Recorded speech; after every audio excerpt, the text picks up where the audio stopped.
আজকে বন্ধের দিন কি কি রান্না বান্না করলাম এগুলো আপনাদের সাথে একটু শেয়ার করে নিচ্ছি। যেহেতু আজকে 16ই ডিসেম্বর, তো তেমন কিছুই রান্না করি নাই, একদম সাদা মাঠা রান্না করছি। কেচকি মাছ, ছোট মাছ ভাজি করছি, তারপর হচ্ছে বরবটি দিয়ে চিংড়ি মাছ রান্না করছি। এই ছোট মাছগুলো খেতে কিন্তু মলা মাছ, খুবই মজা। এগুলো পুষ্কুনির মলা মাছ, খুবই মজা খেতে।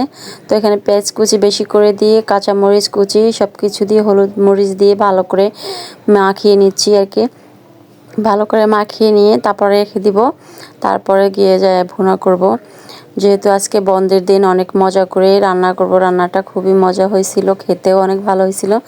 তো আমি তো পরে দিয়ে ভিডিও এডিট করে তারপর আপনাদের সাথে শেয়ার করি আর কি। এই যে এখন মাছটা তেল গরম করে মাছ বসায় দিলাম, এই মাছটা দিয়ে দিলাম। মাছটা এক সাইড হয়ে গেলে উল্টায় দিব, উল্টায় দিয়ে তারপর হচ্ছে দেন পানি, ওই সাইড হলেও পানি দিয়ে দিব। এভাবে করে আমার গুঁড়া মাছ রান্না করে খেতে খুবই ভালো লাগে। আমার কাছে কিন্তু গুঁড়া মাছ খুবই পছন্দ, আমার বাসায় সবাই পছন্দ করে। আমি বেশিরভাগই গুঁড়া মাছটাই আনি বেশি। আমার ভিডিও যারা দেখে তারা জানে আমাদের বাসায় গুঁড়া মাছটা বেশি চলে আর কি।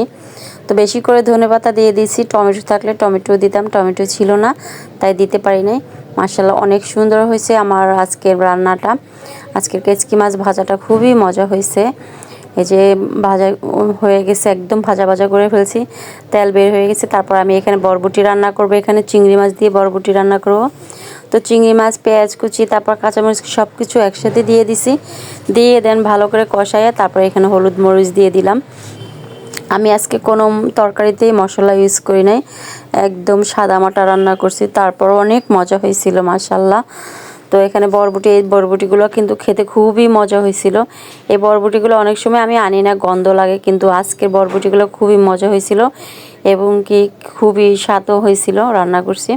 তো এগুলো কষায়, ভালো করে কষায় তারপর এখানে ঢাকনা দিয়ে দিচ্ছি, তারপর আবার একটু কষায় নিব।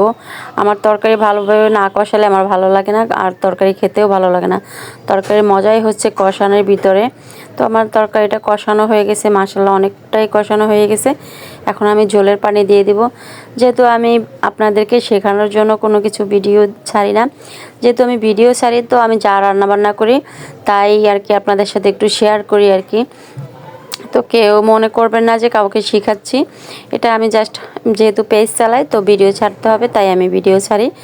তো এভাবে তো সবাই রান্নাবান্না করে খান, তারপরও এভাবে করে ট্রাই করে দেখবেন, ভালো লাগবে খেতে। তো এই যে এখন আমার তরকারিটাও হয়ে গেছে, এখানে আমি ধনেপাতা দিয়ে দিলাম বেশি করে।